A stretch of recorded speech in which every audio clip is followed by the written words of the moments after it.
Welcome to special analysis. నేను రమ్మ మండవ. ఈరోజు అనాలిసిస్లో భాగంగా మనం తీసుకోబోతున్న టాపిక్ ఏంటంటే, ఈరోజు అనాలిసిస్కి నేను ఒక టైటిల్ పెట్టున్నాను. జగన్కు షర్మిల, కేటీఆర్ కవిత బ్లడ్ రిలేషన్ కాదా, ఇంటి ఆడబిడ్డలపై ఈ వ్యక్తిత్వ హననం ఏంటి అని చెప్పేసి నేను టైటిల్ పెట్టడం జరిగింది. ఆ అంశం గురించి ఈరోజు మనం డిస్కస్ చేసే ప్రయత్నం చేద్దాం.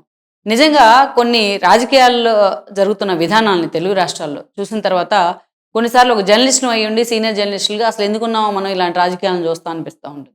అలాంటి దిక్కుమాలిన రాజకీయాలకి తెలంగాణ అండ్ ఆంధ్రప్రదేశ్ వేదిక అవుతా ఉన్నాయి. ఎప్పుడైనా సరే మనం ఒకసారి వన్స్ అటు సినిమాల్లో కావచ్చు, ఇటు రాజకీయాల్లో కావచ్చు, వన్స్ పబ్లిక్ లైఫ్లోకి వచ్చిన తర్వాత పబ్లిక్ ఫిగర్ గానో సెలబ్రిటీగానే మనం చూస్తూ ఉంటారు. మనం చేసే ప్రతి పనిని కూడా సమాజం చూస్తూనే ఉంటుంది. సమాజం ఎవ్రీథింగ్ వాచ్ చేస్తూనే ఉంటుంది. అందుకే మన నడవడిక ఎలా ఉండాలి, మన నడత ఎలా ఉండాలి అనేది అందుకే పెద్దలు కొన్ని నిర్ణయించి చెప్తా వచ్చారు. కొన్ని సమయాల్లోనైనా కనీసం 100% వాటిని ఫాలో అవ్వకపోయినా కనీసం సగం అన్న ఒక 50% అన్న వాటిని ఫాలో అయ్యే ప్రయత్నం చేయాలి. అలా కాదు, మేమే మోనార్కులు, మా ఇష్టం వచ్చిందే మేము చేస్తాం, మేము హిట్లర్ లాగే వ్యవహరిస్తాం, మేము కళ్ళు మూసుకొని ముక్కుసూటిగా ముందుకెళ్లే ప్రయత్నం చేస్తాం, ముక్కు పగలు కొట్టుకుంటాం అంటే ఎవరు కూడా ఏం చేయలేరు. అలాంటి సంఘటనలే ఏపీలో అండ్ తెలంగాణ రాజకీయాల్లో జరుగుతూ ఉన్నాయి.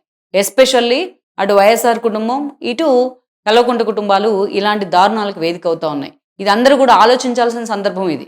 ఇక్కడ మనం చూసినట్లయితే షర్మిల జగన్మోహన్ రెడ్డికి స్వయాన సోదరి, ఇటు చూస్తే కవిత కేటీఆర్కి స్వయాన సోదరి. వాళ్ళిద్దరూ కూడా ఈ రోజున తమ అన్నల్ని వ్యతిరేకిస్తూ వచ్చారు.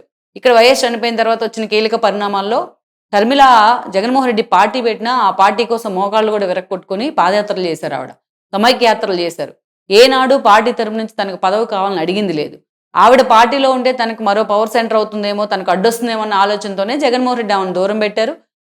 తన తండ్రి ఆ ఆస్తిలో వాటాలో భాగం అడిగినందుకు గాను ఆమెను పూర్తిగా దూరం పెట్టి ఆల్మోస్ట్ ఫ్యామిలీ నుంచి వెళ్ళేశారు. ఈ అవమానం భరించలేక ఆవిడ తెలంగాణలో పార్టీ పెట్టారు. అది కూడా అంతగా వర్కౌట్ కాలేదు. ఆ తర్వాత దాన్ని కాంగ్రెస్లో విలీనం చేసి ఆవిడ ఏపీలో వచ్చేసి పీసీసీ చీఫ్ హోదాలో ఎంట్రీ ఇచ్చారు. అవినాష్ రెడ్డి మీద పోటీ చేసి మొన్నటి ఎన్నికల్లో ఓడిపోయారు. కానీ ఆవిడ వన్స్ ఏపీలో ఎంటర్ అయిన దగ్గర నుంచి, ఆవిడ తన అన్నతో విభేదించిన దగ్గర నుంచి ఎప్పుడు కూడా తన అన్న గురించి మాట్లాడలేదు ఆ స్థాయిలో. ఆవిడ ఎప్పుడైతే వన్స్ పీసీసీ చీఫ్ హోదాలో అడుగుపెట్టిన దగ్గర నుంచి తన పార్టీకి ఆయన ప్రత్యర్థి కాబట్టి ఆయన టార్గెట్ చేస్తూ వచ్చింది.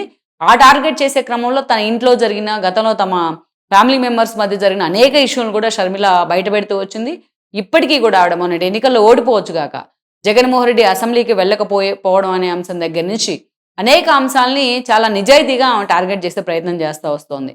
సో జగన్మోహన్ రెడ్డితో విభేదించింది కాబట్టి ప్రతి విషయంలో ఇక జగన్మోహన్ రెడ్డి కూడా ఆవిడని కేసులు వేశారు, అనేక రకాలుగా ఇబ్బంది పెట్టే ప్రయత్నం చేశారు, ఇవన్నీ చేస్తూ వచ్చారు. వేరేజ్ కవిత కూడా అంతే. లిక్కర్ స్కామ్ వ్యవహారంలో ఆవిడ ఇరుక్కుని జైలుకు వెళ్లేంత దాకా వాళ్ళ సంబంధాలు పైకి మాత్రం బాగానే ఉన్నాయి కేటీఆర్కు అండ్ కవితకు. అదేవిధంగా ఆవిడ లిక్కర్ స్కామ్ వ్యవహారంలో తిహార్ జైల్లో ఉంటే ఆవిడ వదిలిపెడడానికి, ఆవిడ బయటికి తీసుకురావడానికి ఆవిడ బెయిల్ కోసం చాలా కష్టపడ్డారు. అటు హరీష్ రావు కానీ కేటీఆర్ కానీ అటు బీజేపీ దగ్గరికి వెళ్ళడానికి కూడా సిద్ధపడ్డారు వాళ్ళు ఈ విషయంలో. అలాంటిది వన్స్ కవిత బయటకు వచ్చిన తర్వాత ఆవిడకి పార్టీలో అనేక రకాల అవమానాలు వచ్చాయి. ఆమె విషయంలో చెప్పినట్లయితే తెలంగాణ సమాజం కూడా ఆమెను అవమానించింది.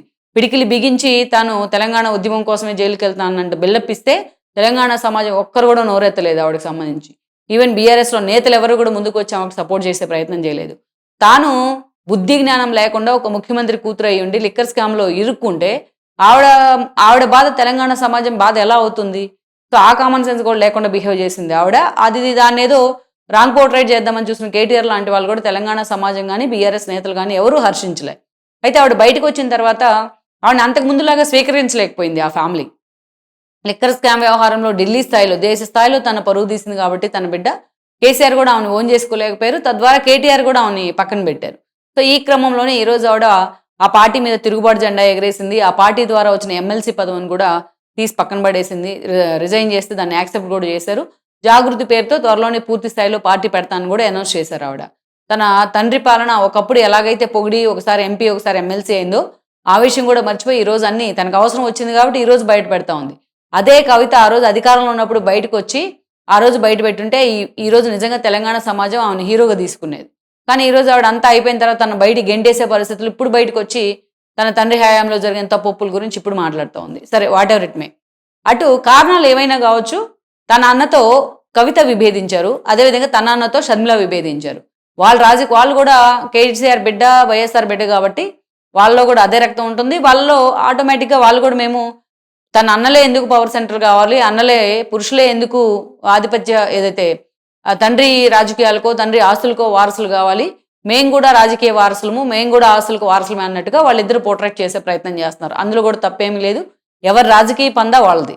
సో వాళ్ళని ఇండివిజువల్గా వెళ్లే ప్రయత్నం చేస్తున్నారు. అల్టిమేట్గా ఎంత వారసులైనా సరే జనం ముందు వాళ్ళు ప్రూవ్ చేసుకోవాల్సి ఉంటుంది. అంతేగాని అట్లా చిటికేసి కవిత చిటికేయంలోనే ఆమె ముఖ్యమంత్రి అయిపోదు, షర్మిల అలా ఒక అడుగేసి నడవడంతోనే ఆమెమి ప్రధానమంత్రి అయిపోదు. సో వాళ్ళ వారసులు, వాళ్ళ తండ్రులు ఎవరైనా సరే, అన్నలు ఎవరైనా సరే వాళ్ళ వారసత్వాన్ని వాళ్ళు ప్రూవ్ చేసుకోవాల్సిన అవసరం ఉంటుంది. అది చరిత్ర కూడా ఎన్నోసార్లు మనకు చూపించింది. అయితే ఈ రోజు వాళ్ళిద్దరు బయటకు వచ్చిన తర్వాత కారణాలు ఏవైనా వాళ్ళిద్దరు డిఫరెంట్ ఎజెండాస్ తీసుకున్నారు, వెళ్ళిపోతా ఉన్నారు అటు ఏపీలో, తెలంగాణలో. వాళ్ళ పాటికి వాళ్ళని వదిలేస్తే వాళ్ళు చేసుకునేదో వాళ్ళు చేసుకుంటారు. కాదు, వాళ్ళని మిమ్మల్ని టార్గెట్ చేస్తున్నప్పుడు, మీరు డ్యామేజ్ అవుతున్నారు అనుకున్నప్పుడు మీరు మాట్లాడకపోయినా ఎవరొకరినో పెట్టి వాళ్ళని మాట్లాడిపించవచ్చు, వాళ్ళని టార్గెట్ చేయించవచ్చు అటు రాజకీయంగా. కానీ ఈరోజు జరుగుతున్నది ఏంటో తెలుసా? ఈరోజు అటు కవితను కానీ ఇటు షర్మిల కానీ చాలా దారుణమైన వ్యక్తిత్వ హననం జరుగుతోంది వాళ్ళ మీద. ఎంత దారుణమైన వ్యక్తిత్వ హననం అంటే నాకు అర్థం కాని ఏంటంటే, ముఖ్యమంత్రుల స్థాయిలో ఉన్న వాళ్ళ కూతుర్లు వీళ్ళిద్దరు. అలాంటి వాళ్ళ మీదే, అలాంటి లేడీస్ మీదే ఇంత దారుణమైన సోషల్ మీడియా ట్రోలింగ్ కానీ, ఇంత దారుణమైన వ్యక్తిత్వ హననం కానీ జరుగుతూ ఉంటే ఇంకా కామన్గా ఉండే మహిళల పరిస్థితి ఏంటి, సాధారణ మహిళల పరిస్థితి ఏంటి? సమాజం వాళ్ళు ఏదైనా సక్సెస్ బాట పడదామంటేనో ఎటో వెళ్దామంటే నీ సమాజం వాళ్ళని అంత ఈజీగా యాక్సెప్ట్ చేస్తుందా?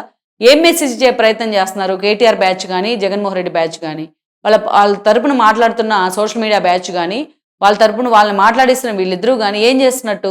వాళ్ళు వీళ్ళతో బ్లడ్ రిలేషన్ లేదా? వీళ్ళకి ఎంత రైట్ ఉందో వైఎస్ రాజశేఖర మీద జగన్కి ఎంత రైట్ ఉందో షర్మిలాకి అంతే రైట్ ఉంది.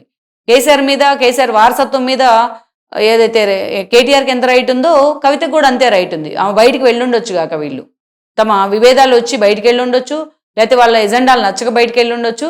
నిజంగానే వాళ్ళ మధ్య ఎవరికి తెలియని విభేదాలు ఇంకా ఎక్కువ ఉండుండొచ్చు. కానీ ఈ వ్యక్తిత్వ హనం ఏంటి? గతంలో ఎప్పుడైనా చూసామో మనం ఇది రాజకీయాలు ఇంత దారుణమైన వ్యక్తిత్వ హనాన్ని? సోషల్ మీడియా వేదికగా రెచ్చిపోతా ఉన్నారు.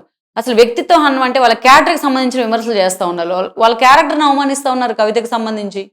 అదేవిధంగా షర్మిలాకు సంబంధించి నిన్న మొన్న ఆవిడేదో జగన్మోహన్ రెడ్డి అసెంబ్లీకి ఎందుకు వెళ్తాదని ప్రశ్నలు చేస్తే కొంతమంది సోషల్ మీడియా సైకోలు అని చెప్పబడుకునే వాళ్ళు ఎంత దారుణమైన లాంగ్వేజ్లో షర్మిలాని క్యారెక్టర్ అసాసినేషన్ చేస్తున్నారంటే అంత దారుణం.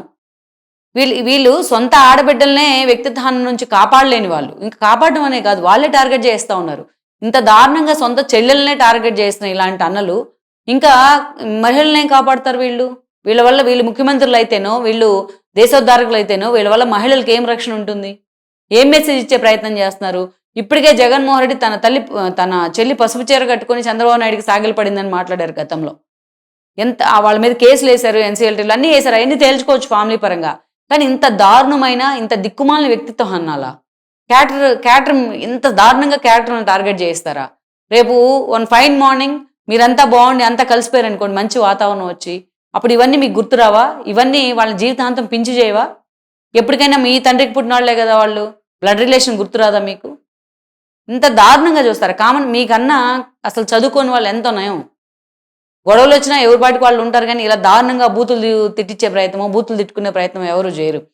ఒక ఇద్దరు ముఖ్యమంత్రుల వారసులు వాళ్ళిద్దరి వ్యక్తిత్వ హన్నాలు ఎంత దారుణంగా సోషల్ మీడియాలో వాళ్ళ గురించి పోస్టులు పెడతా ఉన్నారు. వాళ్ళని వివేదిస్తే మీరు తిట్టండి, వాళ్ళు చేసేది తప్పని చెప్పండి, లేకపోతే ఇంకా గట్టిగా మాట్లాడితే వాళ్ళ మీద కేసు వేయండి, వాళ్ళే ఫైట్ చేస్తూ ఉంటారు, వాళ్ళే తిరుగుతూ ఉంటారు కోర్టుల చుట్టూ. కానీ ఇంత దారుణంగా సోషల్ మీడియాని అడ్డు పెట్టుకొని, కొంతమంది సోషల్ మీడియా సైకోలను అడ్డం పెట్టుకొని మీరు ఎంత దారుణమైన విమర్శలు చేస్తున్నారో తెలుసా వాళ్ళ మీద? అదే మీ ఇంట్లో ఉన్న లేడీస్ మీదో, మీ భార్యల మీద ఇలాంటి విమర్శలు ఎవరైనా చేస్తే గగ్గోలు పెడతారు మీరు బయటకు వచ్చి. ఇదే కేటీఆర్ హిమాంశు ఆ రోజు రేవంత్ రెడ్డి ఏదో అన్నారు, నిజంగానే గగ్గోలు పెట్టారు మీడియా ముందు. రేవంత్ సారీ కూడా చెప్పారు దానికి. మా అబ్బాయిని బాడీ షేమింగ్ చేస్తారా అంటూ కూడా కేటీఆర్ గగ్గోలు పెట్టారు ఆ రోజున మంత్రిగా ఉండి. ఇదే జగన్మోహన్ రెడ్డి భార్య మీద, భారతిరెడ్డి మీద కిరణ్ అనే ఒక టీడీపీ కార్యకర్త విమర్శలు చేస్తే చంద్రబాబు నాయుడు వెంటనే ఆయన అరెస్ట్ చేయించి లోపలేశారు. ఎంత టీడీపీ కార్యకర్తనైనా సరే క్షమించలేదు. డస్ట్బిన్ కవర్ ఆయన ముఖానికి వేసి పోలీసులు తీసుకెళ్లారు పోలీస్ స్టేషన్కి. కనీసం కామన్ సెన్స్ ఉందా జగన్మోహన్ రెడ్డికి అండ్ కేటీఆర్కి? అందుకే మీరు first of all me character మార్చుకునే ప్రయత్నం చేయండి. ఇది యాక్చువల్గా మీకు ఏదో డిజార్డర్ ఉంటుంది, క్యారెక్టర్ డిజార్డర్ ఉంటేనో, లేకపోతే మానసికమైన డిజార్డర్ ఏదో ఉంటేనో ఇలాగ వ్యక్తిత్వాన్ని చేయిస్తారు సొంత ఆడబిడ్డల్ని. వాళ్ళు రాజకీయంగా ఎదుర్కోవాలనుకుంటే రాజకీయంగా ఎదుర్కోండి, కేసుల పరంగా ఎదుర్కోవాలంటే కోర్టులు పోలీసుల దగ్గరికి వెళ్ళండి, వాళ్ళు కూడా ఫైట్ చేస్తారు వాళ్ళకి తగినట్టుగా. అంతేగాని ఇంత దారుణమైన క్యారెక్టర్ అసాసినేషన్ చేయటం ద్వారా మీ బ్లడ్ రిలేషన్ని మీరు తప్పుపట్టుకున్నట్టే, మీ బ్లడ్ రిలేషన్ని మీరు అవమానించినట్టే, మిమ్మల్ని మీరు అవమానించుకున్నట్టే. Please share, like and subscribe R24 Telugu YouTube channel.